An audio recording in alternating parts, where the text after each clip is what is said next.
Mirá las fotos que te sacan. Mirá. Sí, todo. Por todos lados. Bueno, tratar que me achiquen la panza, la cabeza también. Bueno. A ver, qué sorpresa hay acá. ¿Quieren empezar? Tenemos una serie de preguntas que te las van a hacer. Terminamos, no te las mandé antes porque mirá, hasta las 11 de la noche estuvimos haciendo preguntas. Pero ellos te van a hacer cada uno la pregunta que hizo, porque fueron construyéndola entre todos. Así que, espérate que pongo los anteojos. No sé si todas las personas están ya para la primera, que es Carolina. Si querés arrancar bien con voz alta, así después en el video, sabés que este video lo van a usar para hacer la monografía, porque tienen que poner la voz del entrevistado también en la monografía. Así que bueno, arrancamos. Dale, Karen. Bienvenido y gracias por estar con nosotros al temprano. Estamos investigando la vida de Monseñor Angel, su situación durante la dictadura, su muerte. ¿Podría presentarse y decirnos cuándo y cómo lo conoció? Sí, lo conocí en el año 1963. Estaba en Córdoba y era obispo auxiliar. Había un arzobispo y era obispo auxiliar.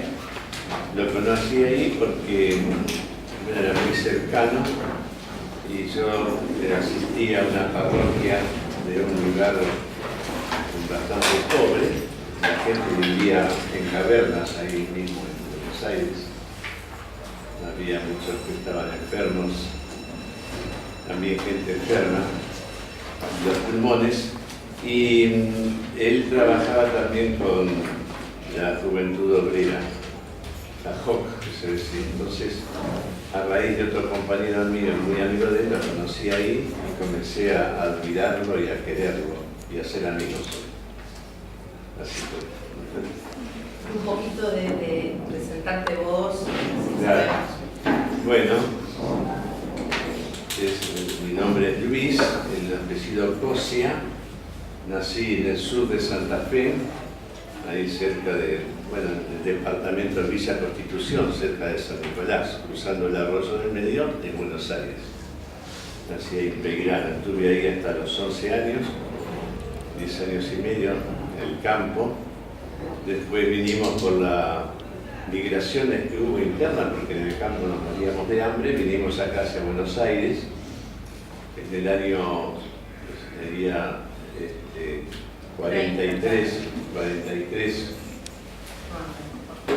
44, acá comenzaron las fábricas, también en tiempo de Perón, que era secretario del Ministerio de Trabajo. Y después vine acá a este colegio que estaba acá en la esquina. Bueno, no había colegio todavía. El colegio estaba ahí enfrente, donde está el portón de coches ahí enfrente, toda esa galería que está ahí de aulas, ahora son salones. Ese era el colegio primario gratuito en Pompeya, desde el año 1897 está ese colegio. ¿Era gratuito? Gratuito. Si ustedes van ahora acá al Turnier, doblan Esquiú, apenas doblan, ahí arriba pone colegio gratuito. Está la placa todavía. En aquel tiempo, o sea, fines del siglo XIX, principios del siglo XX. Y ahí terminé mi escuela primaria y después seguí en el seminario. Estuve cerca de Junín, unos más o menos 8 años estudiando ahí, hice todo el secundario, después la filosofía, 3 años, y después 4 años de teología y otras ciencias acá cerca de La Plata, en Villa Elisa, y bueno, y aquí me tienen. Es un poquito. Ahora estoy viviendo acá, trabajo acá al lado. Explícame un poquito acá al lado, porque los chicos no tienen mucha idea de que el colegio acá al lado continúa, digamos, de alguna manera. Claro. Entonces todo esto es una unidad con lo que es el convento y el santuario, y acá abajo hay jóvenes también de 30 años, 34, algunos más jóvenes que son aspirantes, están probando para esta vida de franciscanos, Y después, y esto era todo un predio que pertenecía al convento y acá se construyó este colegio. Primero de primaria, por supuesto. Comenzaba en el 4º grado, comenzábamos acá, porque aquí en San Antonio, aquí atrás, era de primero a tercero, y allá era de 4º a 6º. Después se hizo el secundario, y ahí al lado, donde termina el predio este del colegio, había un baldío, y después más tarde, por ahí por los años 50, se compró ese predio, y ahí era también para la formación de los muchachos nuestros. Y finalmente terminó siendo un centro franciscano y ahora es el centro Martin Bus, que es para iniciativas de colaboración con la gente, colaboración, por ejemplo, con la provincia de Misiones, con la provincia de La Rioja, y acá mismo se da alfabetización de adultos, se le facilitan las aulas de acá para alfabetización de adultos. No hace mucho, acá había un baño con un antebaño para lavar la ropa, plancharla para la gente de la calle, sobre todo los jóvenes. Bueno, ahora ya se bañan en otras partes. Entonces estoy ahí bastante tiempo. O sea que estás pegadito a la escuela. Pegadito y atiendo a mucha gente que quiere divertirse un poco, que es aburrida. Entonces, recordando, supongo que conoces a Angelelli en el 63. En el 63. Bien. 1963, Córdoba. Bien, justo con la pregunta que sigue, a ver, Clara. Fuerte. Sabemos que en 1962 y en 1965 hubo un concilio en Italia que dividió a la Iglesia en dos posiciones, el Concilio Vaticano II. ¿Puede contarnos brevemente cuál fue su postura y la de Angelelli ante esto? ¿Qué postura tuvieron ustedes para el concilio? Mientras responden, le busco una bombilla. Bueno, perfecto. Pero mira, sí, esos 3 años duró el concilio. En 1958 muere un papa que duró muchos años, se llama Pío XII, y murió a fines de septiembre de 1961, digo 1958. Y en octubre del 58 le eligen a un tal Ángel Roncalli, era un cardenal que tendría cerca de 80 años, que estaba en Venecia. Casi nadie se sospechaba eso, ya era viejo, entonces era como una elección de transición, esperando ver mejor las cosas. Pero había una decadencia muy grande en el mundo, en las iglesias también, en la iglesia católica, ¿no? Se había quedado mucho del tiempo. Y entonces este papa anciano, que parecía que era de transición, apenas llegó, dijo: me parece bueno hacer una asamblea mundial de la iglesia, o sea, un concilio es eso, para poder adecuar la iglesia al ritmo de los tiempos de ahora y dar respuesta a un mundo que está buscando en las tinieblas. Y entonces todo el mundo decía, todos los que eran gente competente decían que era el momento más inoportuno para hacer esa asamblea, que había que esperar mucho tiempo. Y él dijo: bueno, a mí con más razón entonces voy a hacerlo ahora.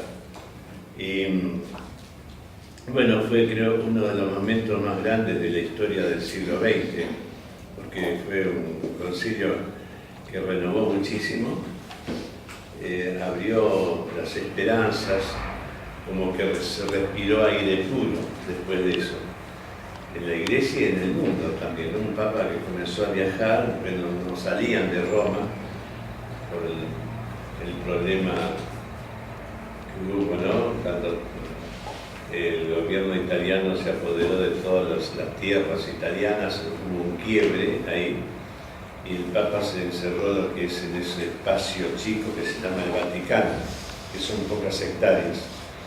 Bueno, Juan XXIII comenzó a salir al mundo Y de hecho hay muchas anécdotas de él, como que desaparecía el Papa porque, bueno, estaba un día en la cárcel que había ahí cerca del Vaticano, o estaba en un hospital, o sea, creo que se acercó mucho, algo parecido a lo que hace ahora el Papa Francisco.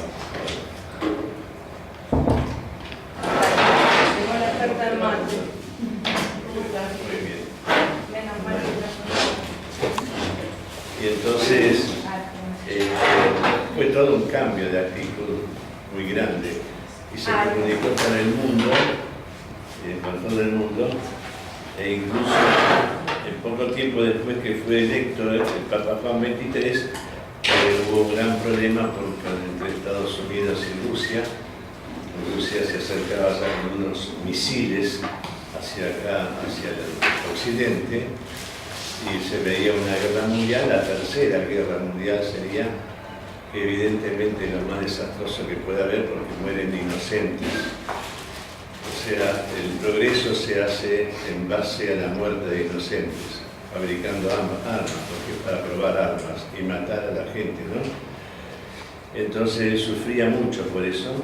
Había trabajado este Papa mucho cuando era simplemente un delegado apostólico en el Oriente, trabajó mucho por la paz, trabajó mucho, por ejemplo, por la defensa. Había un barco de hijos, o sea, de niños, de judíos, con todo el problema del nazismo, de Hitler en Alemania.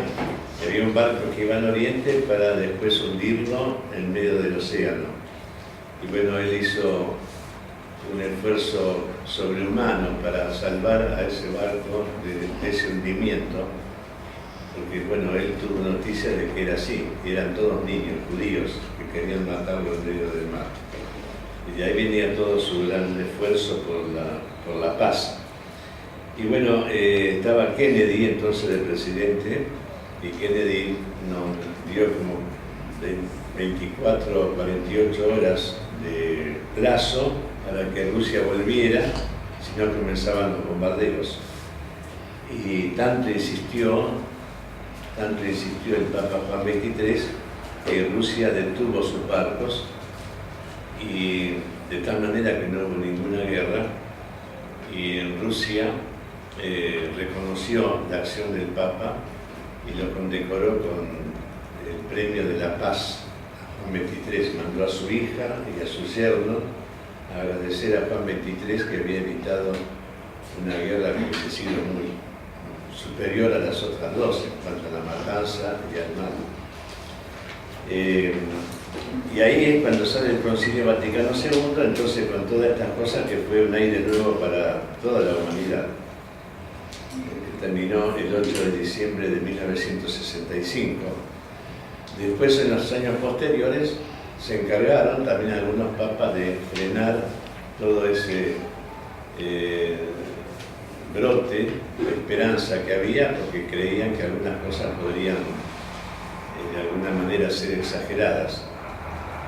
Felizmente ahora el Papa Francisco trata de, sin muchas discusiones ni nada, de poner en práctica ese espíritu de misericordia con el mundo de hoy.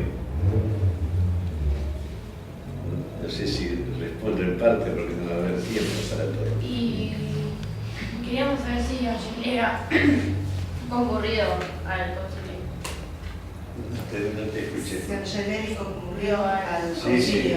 menos la primera sesión, fue a todas las demás, hasta la última sesión. ¿Por qué no participó en la primera? Porque no era obispo todavía. Únicamente los obispos participan de los concilios. Claro. O sea, bueno, también hay invitados especiales, los ciertos laicos también, invitados especiales. Pero después en la votación final, a los obispos. Todos los obispos tienen posibilidad. Algunos son invitados especialmente para diversas comisiones. Y entonces, pero también creo que hay una norma de cada país, según los obispos que sean, supongamos sería un 20%, ¿no? En Argentina, si eran 100, por lo menos tenían que ir 20, más otros invitados especiales. Brasil entonces tenía como 300 obispos, o sea que irían unos 60 en total sin obispos. ¿Por qué se dice que el concilio se terminó en 1965, aunque los papas seguían intentando hacer lo que hacía? No sé si lo explico. No estaba acá la pregunta, pero... No, tranquila. Acá dice que se terminó en 1965 el concilio, pero usted recién dijo que aunque falleció el papa que inventó el concilio, los papas que vinieron después siguieron intentando hacer la paz como lo hizo el anterior. A ver, Es que el concilio continuó con otro papa. Continuó, Pero acá dice murió. No terminó. Claro, empezó con un papa y Claro, su proceso de murió. claro. O sea, Juan XXIII murió en el año, debería decir, creo que en el 78 murió Pablo VI. O sea, en el 58, en octubre, fue elegido Papa. Y en el 63 comienza el concilio y él muere enseguida. O sea, estuvo unos 5 años como Papa. Y lo sucede Pablo VI, que realmente fue también maravilloso, ¿no? Hay algunas cartas de él que todavía hoy tienen un realismo muy grande que iluminan el presente, ¿no?, de la Iglesia y de la situación del mundo. Valentina es la que sigue porque Irene Sí. En 1967, 18 obispos de distintas naciones del tercer mundo se reúnen y publican un documento llamado Manifiesto de los 18 obispos, inspirado por el sacerdote brasileño Helder Câmara. En ese documento condenan duramente el imperialismo, hablan de la necesidad de terminar con el capitalismo y resalta a los pueblos pobres y a los pobres de los pueblos. Comienza a hablarse de curas tercermundistas. ¿Usted qué piensa sobre este documento? ¿Adhiere a la postura de los sacerdotes tercermundistas? ¿Adhería a Angelelli? La última pregunta que hiciste, ¿cómo? Sí, adhería a Angelelli. ¿Usted qué piensa? ¿Usted qué piensa de Eso eso? que pienso. Si Angelelli adhirió. Sí. Porque estuvo ese documento que eran de 18 obispos del mundo y después también hubo un compromiso en las catacumbas de ahí de Roma, también hicieron varios obispos, entre los cuales estaba Monseñor Devoto, aquí que de Goya, de Corrientes, era obispo de ahí, Angelelli y otros más. Ya ahí fueron mucho más numerosos. Y sí, está bien la pregunta que hiciste, pero creo que fue un compromiso de vivir como Jesús. La iglesia, Juan XXIII habló que la iglesia de Jesús es la iglesia de los pobres. En todos los sentidos, de la gente más excluida del mundo y también de la gente de la pobreza física, digamos, y también de la pobreza moral y del fruto de la injusticia. Eso significa todos los pobres. No se habla de la pobreza de espíritu, o sea, de la opción personal, de la sobriedad y todo eso, que es una virtud, sino habla de la pobreza injusta, porque Dios no puede ser padre de todos si a varios de sus hijos, a las 2/3 partes, los condenan a la injusticia y a la pobreza en el mundo. O sea, en el mundo la 2/3 partes de la humanidad está por debajo de la línea de la pobreza. Le faltan muchas cosas necesarias para una vida digna. Muy rico el mate. Bueno, entonces, él hizo hincapié, y sobre todo por esa tendencia también dentro de la iglesia. La iglesia de Jesús no puede ser la iglesia rica, la iglesia de las grandes pompas.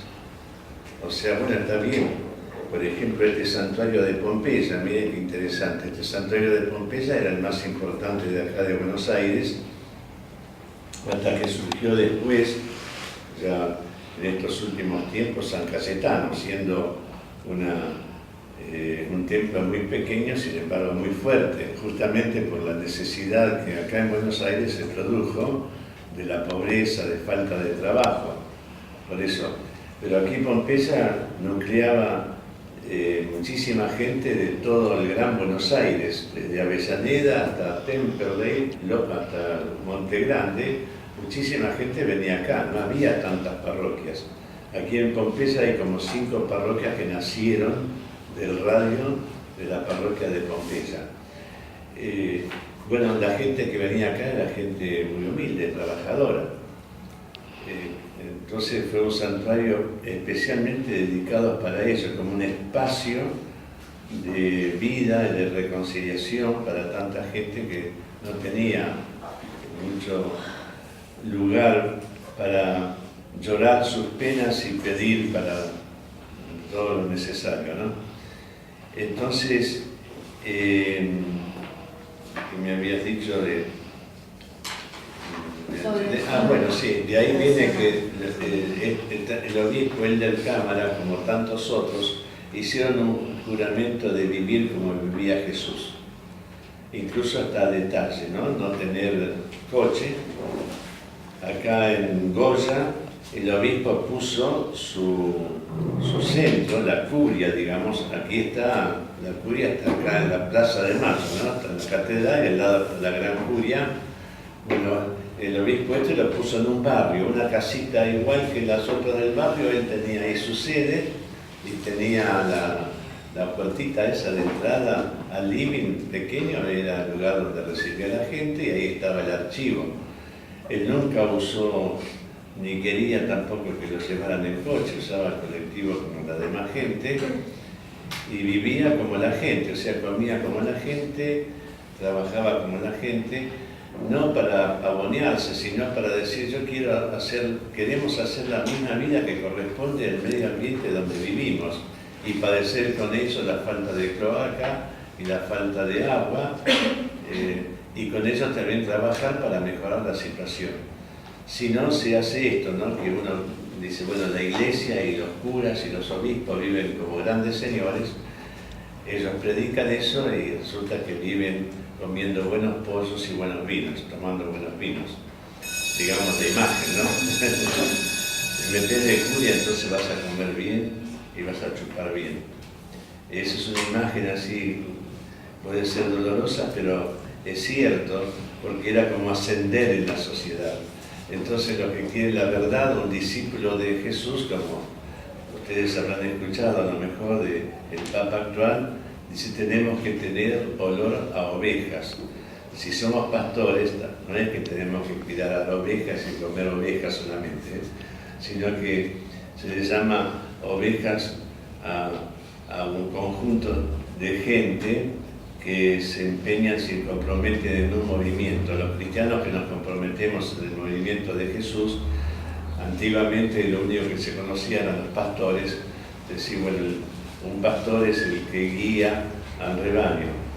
El problema es entender que el rebaño son toda gente tonta que tiene que decir sí a uno que los guía, no es eso, ¿no? El ser gregario, ¿no?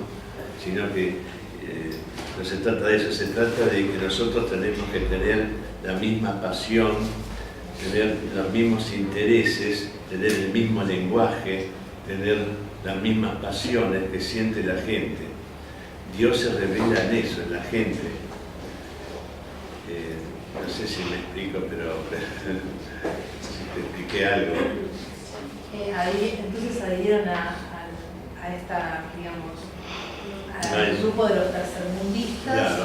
Él participó en la redacción de ese documento, fue alguien por Argentina.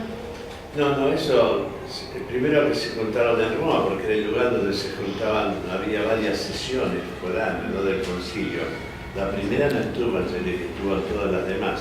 De manera que acá se fueron encontrando y pienso que sí, que a lo mejor él le habrá dado un toque De hecho, el toque fue latinoamericano. El de cámara fue de Brasil y varios de Brasil. La de Medellín. Claro, y después surgió Medellín ahí. O sea, el concilio terminó en el 65 y en el 68 se celebra eso mismo, aplicado a América Latina, se celebra en Colombia, en la ciudad de Medellín, lo que se llama la Asamblea de Medellín. Y ahí sí estuvo Angeleri, estuvieron nosotros, ¿no? En el 68, en el 69 se hace la asamblea de acá en los obispos argentinos en San Miguel para aplicar el concilio aquí en Argentina. ¿Algún lema que te acuerdes de ese concilio, de acá, de esta idea del tercer mundo? Y ¿había algún lema especial que después él lo va a concretar con su famosa frase, ¿no? Pero... Sí. Bueno, debe haber, ¿no es cierto? Esto que vos una vez dijiste, de ver, analizar la realidad. Claro. Sí. Bueno, entonces, eso sí, había un obispo cardenal también, bueno, o sea, de Bélgica, que había iniciado en Europa, ¿no? En Europa con toda la industrialización y todos los problemas, entonces después todo lo que había, el trabajo, por ejemplo, de niños, de 12 horas, de mujeres, y la muerte, la falta de seguridad y también la falta de condiciones y también la explotación del trabajo y del dinero. Entonces ahí este cardenal en Bélgica, que estaba muy avanzada en muchas cosas, fundó el movimiento de los jóvenes obreros dentro de la Iglesia Católica, los jóvenes obreros. Ya había movimientos de adultos, también los sindicatos, pero era algo movimiento que tenía algo que ver con la acción católica de entonces que había nacido en Italia. Pero acá eran de jóvenes obreros, la JOC, y ahí sí participó mucho Angeleri en la JOC. De hecho, él también después fue a un congreso internacional y era la atención a los jóvenes obreros. Entonces no era tanto a los jóvenes universitarios, que también lo hubo después, ¿no? La JUC, acá en Argentina, por ejemplo, fue bastante, pero la mayoría de los jóvenes eran todos obreros, sobre todo en Europa. Y ese movimiento, bueno, fue lo que impulsó. Y después lo que me preguntábamos, los sacerdotes para el tercer mundo, no fue más que la consecuencia de estos obispos y cardenales que se habían comprometido a vivir al servicio de la gente, al servicio de los pobres y vivir lo más posible como ellos. De hecho, por ejemplo, acá el obispo de Voto, incluso el seminario que había hecho era de hombres adultos ya, no es que comenzaba con chicos o jóvenes, sino hombres adultos que en lugar de estar estudiando, no sé, 7 años, 10 años, con la formación que tenían de primaria y secundaria, o completada la secundaria, sí estudiaban un poco más teología, pero después al servicio de la gente, porque también estudiar tanto, ¿no es cierto?, o sea, la teoría sin la práctica lleva a alejarse de la realidad. Cuando se estudia mucho para estudiar, está bien, la investigación es muy valiosa porque Dios nos dio la inteligencia justamente para ir investigando y creando con Él. Dios nos regala la semilla, nosotros de la semilla del trigo vamos a molerla, vamos a hacer harina, vamos a hacer lindas medialunas para la mañana, pero es la colaboración, digamos, ¿no?, de la inteligencia. Entonces todo lo que sea para investigar y para una calidad de vida está muy bien, pero cuando se estudia como la teología, ¿no?, 4 o 5 teólogos, más bien nos alejamos de Dios. Dios está, cada persona es el templo de Dios, cada ser humano amado por Dios, ahí está, en el corazón humano está Dios, vive Dios ahí. O sea, cuando yo me encuentro con ustedes, me estoy encontrando con Dios, el verdadero Dios, no cuando leo libros. Francisco. Porque creemos que fue uno de los motivos centrales que ponía nerviosos a los militares. Le preguntamos cuál era la función concreta de la pastoral.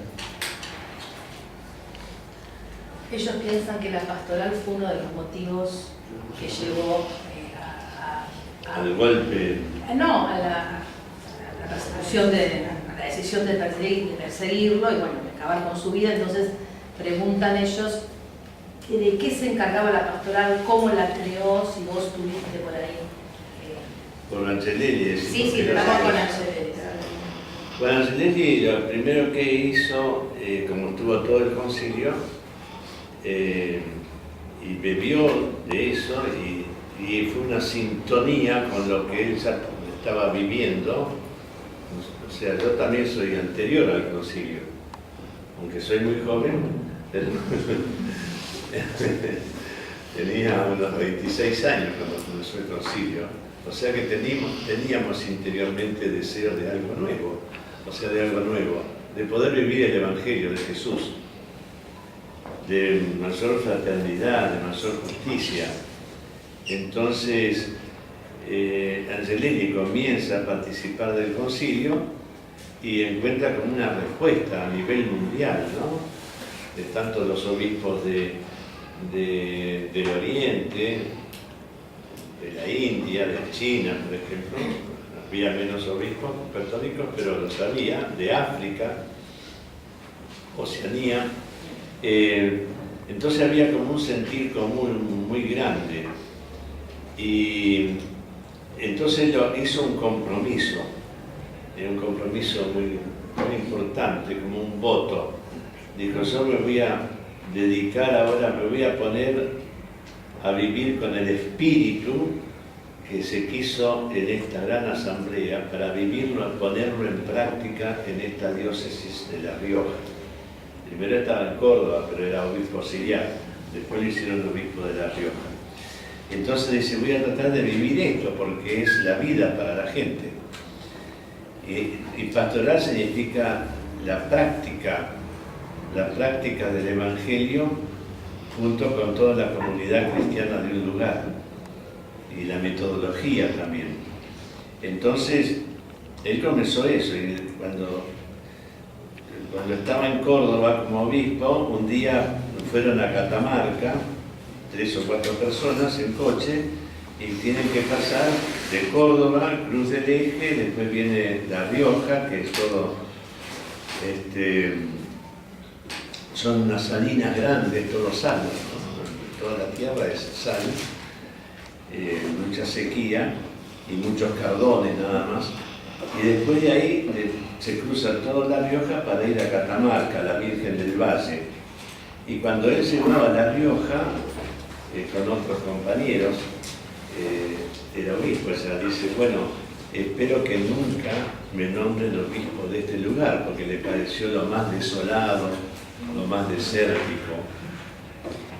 Y bueno, y no pasaron pocos meses que lo nombran obispo de La Rioja. Entonces ahí tomó una decisión muy seria, que llevaba ya, después de este manifiesto que él también firmó. Entonces, cuando se trasladó de Córdoba a La Rioja, cuando llegó al límite, se baja del coche, besa esa tierra, con salitre además, se ve blanco ahí, besa la tierra y dice, hasta hoy, Enrique, se llamaba Enrique, ¿no? Hasta hoy eras cordobés y serás siempre cordobés, y vas a llevar toda esta experiencia tuya la vas a cargar con vos. Pero desde hoy yo me desposo con La Morocha, o sea, la provincia de La Rioja, ¿no? La Morocha le decía. Bueno, la gente también es un poquito más morena. Entonces me desposo con vos, Morocha. Y besó la tierra que le habían dado como esposa. Y se jugó por ella, entonces quiso implementar. Evidentemente, él descubrió cosas extraordinarias. la religiosidad de esa gente que tiene casi 3 siglos ya. Se vino con la colonia, ¿no? Después de 1500, pero tiene religiosidad en los pueblitos más perdidos, te encontrás con cosas que tienen como 300 años, 200 años de tradición. Por ejemplo, el tincunaco, una de esas cosas. Pero ya se había convertido en un folclore medio turístico y medio de carnaval. Entonces también a veces la televisión que comenzaba entonces te presentaba el 1 de año, que allá 1 de año debe ser 50 grados al sol, en la plaza de La Rioja, hacían una procesión y entonces están los diaguitas, esa familia aborigen, ¿no? Que vivían por ahí. Todavía ahora hay diaguitas, hay muchísima gente que tiene cruce con distintos, con tehuelches, por ejemplo, también. Bueno, entonces ellos se ponen un poco sus vestidos tradicionales y algunas cositas de espejitos, y se pasaba como una especie de carnaval, digamos, de riojano. Y el obispo encontró ahí una fuente de evangelización, porque todo eso no era más que celebrar el encuentro del pueblo con Dios. Como estaban ahí los españoles, abusaban de los aborígenes, abusaban de las mujeres. Los aborígenes finalmente cortaron, había una represa grande, un dique, no era dique todavía, pero cortaron el agua que venía del cerro y la ciudad se quedó sin agua. Como forma de protesta. Como forma de protesta. No había otra protesta, ni tenían armas. Entonces, eso llevó a hacer entonces una reconciliación. Tincunaco significa encuentro. Se encuentran dos pueblos y hacen las paces. Ahí fracasaron después porque muchas paces, ¿viste? El gobernador, también con el obispo, veneran al niño Dios y le entregan la llave de la ciudad, pero después bien que se lo dominaron y esclavizaron. En La Rioja casi todos los gobiernos hasta el presente son todos casi de una misma familia, con distintos apellidos, pero la misma familia. Son conservadores o son radicales o son peronistas, pero son los mismos que dominan al pueblo ahí, ¿no? Lamentablemente. Entonces, lo que hizo Angelelli fue primero valorar todas esas cosas que tenía la gente, tantas virtudes, y también después, por ejemplo, miren, desde el tiempo de San Martín, cuando hizo el cruce de los Andes, se trabajó muchísimo ahí en San Juan, en La Rioja. Muchos de esos jóvenes fueron al cruce de los Andes, y entonces después que se fueron conquistando, liberando esos pueblos, Chile, Perú, esa gente después tenía las mercedes, o sea, se les daba una tierra en su propia provincia, donde habían sido, se les daba una tierra. Miren cuánto tiempo hace de esto, del siglo XVIII, ¿no? Y todavía mucha de esa gente no tiene título de propiedad. Recibieron eso, nunca escrituraron esas tierras, y entonces nos preguntamos después casi de 2 siglos largos y más también, ¿cómo es posible que ellos estén inseguros? Nunca saben si lo van a echar de ahí, los grandes terratenientes. Cuando ellos recibieron eso del Estado, después de haber hecho toda esa expedición de liberación de los pueblos. Bueno, también entonces el obispo sentía eso, porque vos decís, ¿por qué no hacen un baño mejor? Tienen un excusado que no hay excusado. ¿Por qué las vinchucas? ¿Y por qué ellos cómo van a hacer algo si no saben si mañana viene alguien y lo echan? Y vienen con soldados o vienen con la policía y los echan. O sea, la cultura era que estaban en el aire. Entonces el obispo también decía, bueno, juntémonos, vayamos a hacer los trámites, vayamos a luchar por esto, después hagamos cooperativas, porque grandes tierras y con un poco de agua anda muy bien, entonces había que hacer algunas represas para eso. Y bueno, y después ¿viste? Están las lajas, que por aquí andan también, ahí en La Rioja están las canteras de lajas, que se vendieron mucho para adorno de las paredes, todo eso, para hacer mesas. Y bueno, pero eran explotadas esa gente, muy explotada, como en todas las minas, ¿no? Muy mal pagas y además se enfermaban casi todos los pulmones. ¿Y cómo hacer para que fuera un trabajo más digno, mejor retribuido? Él se preocupó de todo eso y, bueno, evidentemente las personas que dominan, que son muy pocas, ¿no? Serán el 5%, no les gustaba y era la más católica además. Ese es el drama, ¿eh? Fíjense qué vergüenza mundial que el occidente cristiano sea el que tiene el presupuesto más alto para fabricar armas. Porque Trump, por ejemplo, es cristiano. Será de una confesión evangélica, pero él tiene el mismo evangelio que nosotros, él tiene al mismo Cristo que nosotros, y sin embargo nos peleamos y nos matamos. Esa pregunta es fundamental. ¿Es falso que creemos en Dios y esperamos en Él si no vivimos como hermanos y hermanas respetándonos? Ese es el gran problema que puede tener un obispo. ¿Cómo defender a todos que tenemos la misma dignidad y tenemos también los mismos derechos? ¿Cómo se van a excluir a la mayoría? 2/3 de la humanidad en la pobreza. No por elecciones esa pobreza, sino por imposición del sistema. Bueno, esto es lo que hacía el obispo, pero lo hacía, te digo, no de una manera ni violenta ni nada, sino lo más de sentido común. Si tenemos hambre, no tenemos cómo, tenemos una tierra grande aquí que no está cultivada, vamos con algunos que nos asesoren, vamos a ver si tenemos hortalizas que salen muy buenas. Ya, miren, yo he visto cebollas de 1 kilo, berenjenas, tomates, grandísimos, ¿no? Cuando se cultivan. Justamente porque es una tierra apta para eso, más arenosa. Entonces juntémonos y de esa manera vamos a poder vivir más dignamente. Todo eso chocaba con intereses económicos y políticos. Y evidentemente, la primera acusación de que era marxista. Nadie sabe todavía lo que es marxista, ¿no? Hay que estudiar mucho en la universidad para ver, y mal estudiado además. Pero todo era marxista, todo lo que era el bien común es marxista, es comunista. Y ustedes lo habrán escuchado seguramente en sus propias casas, de sus propios padres no porque ya es otra generación de adelante, pero seguramente de abuelos y de mi casa también.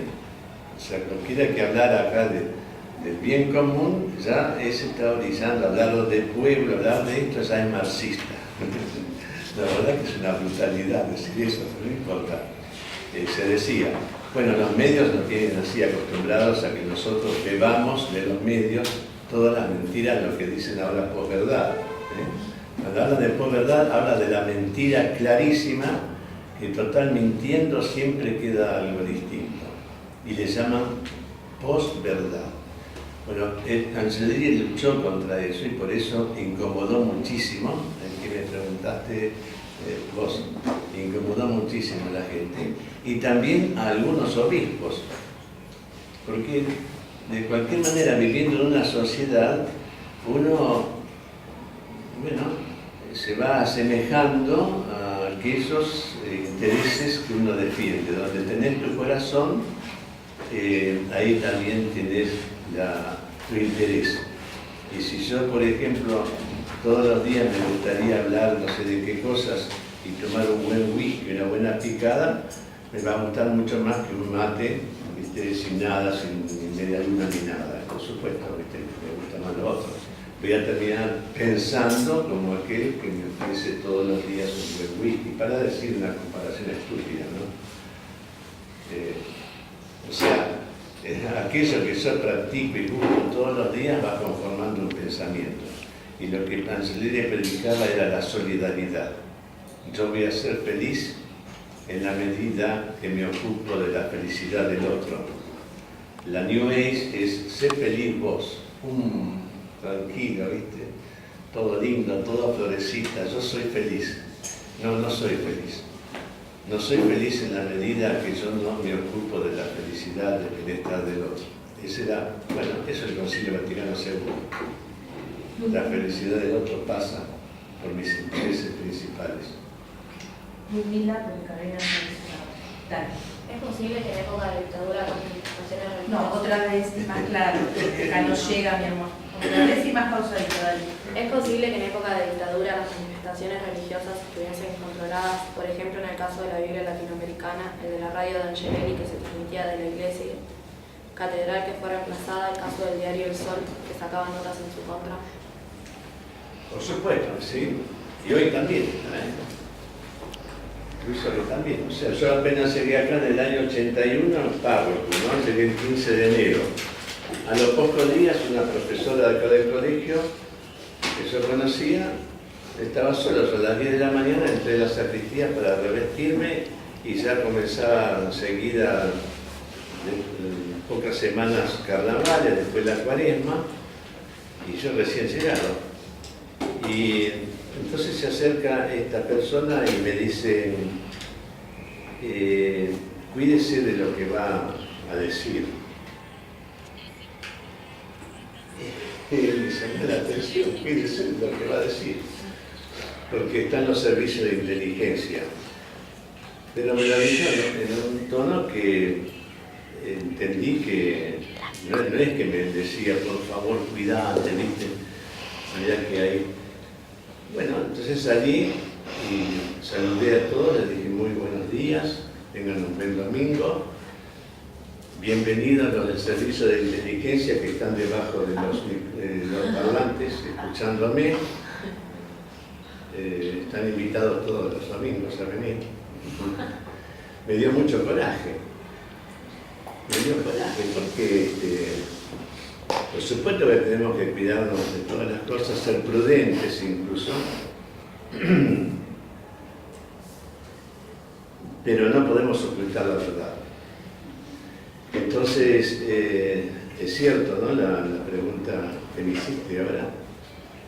El diario El Sol era puntual, el que lo tenía... Bueno, el diario El Sol fue creado, fíjate ahí mismo, ahí enfrente de la catedral, o sea, la plaza, esta es la plaza, aquí está la catedral, y acá un negocio, y ahí el mismo Saavedra, que en Catamarca creó el diario El Sol, también lo creó ahí.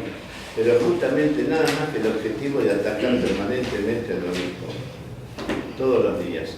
Entonces, había dos diarios principales, el Independiente, que valoraba mucho lo que hacía el obispo, y el otro, que era el diario El Sol, de un señor muy católico además, por supuesto, y todos los días. Entonces, esos 15 días últimos que estuve conviviendo con Angelelli, un mes antes de que lo mataran, entonces, a la mañana vos leías, llegaban los dos diarios y El Sol decía, Monseñor, él se llama Angelelli es el apellido, ponía Monseñor Satanelli, Satanás, ¿no? El obispo rojo, el obispo marxista.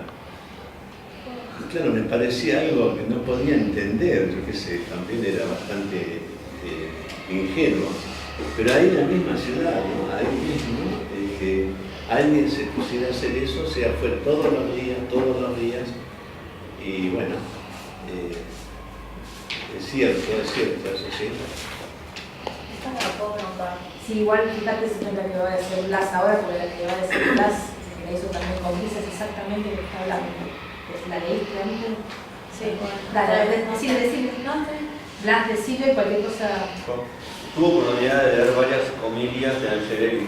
Por ejemplo, la llamada Yo no puedo predicar la resignación, en la que él dice cosas como estoy acusado de ser un obispo rojo, marxista, de extrema izquierda, y se me acusa de meter ideas, traer gente y armar organizaciones de tipo subversivo. Con todo esto le quiero decir que el obispo tenía una forma diferente de dar sus homilías. ¿Cree que estas pudieron ser motivos o tengan algo que ver con su desaparición? No, desaparición no. Con su asesinato. Con su asesinato, sí. Sí, pero no solamente eso, sino toda su vida. O sea, su misma presencia porque él tenía una coherencia total, como casi todos tenemos, ¿no? Una coherencia. Entonces, no es solamente las homilías que él decía, que por supuesto porque eran también por radio, era interesante, ¿sabes? En toda La Rioja, bueno, no hay medios de comunicación, pero aún en los lugares ya cerca de los Andes, en la precordillera, por ahí tienen alguna antena de radio, otra cosa no llegaba nunca. Hoy en día aparece un poco de televisión, puede llegar a algún canal ahí. Pero bueno, llegaba la radio todos los domingos, toda la gente, la mayoría, incluso los paisanos que iban a caballo, si tenían alguna radio, transistores, lo usaban para escuchar al obispo. Entonces la misa de la mañana, de las 11, además Angelini tenía un vocabulario muy cercano. Él no hablaba, viste, vosotros, hermanos. Él decía, bueno, hoy es el cumpleaños allá en el Zapallar, el cumpleaños, acá enfrente estaba todo pintado, ¿no? Del Zapallar, cuando iban los jóvenes de este colegio, hace muchos años iniciaron en verano sobre todo ir a un lugar que se llama el Zapallar. Bueno, ahí bueno, fueron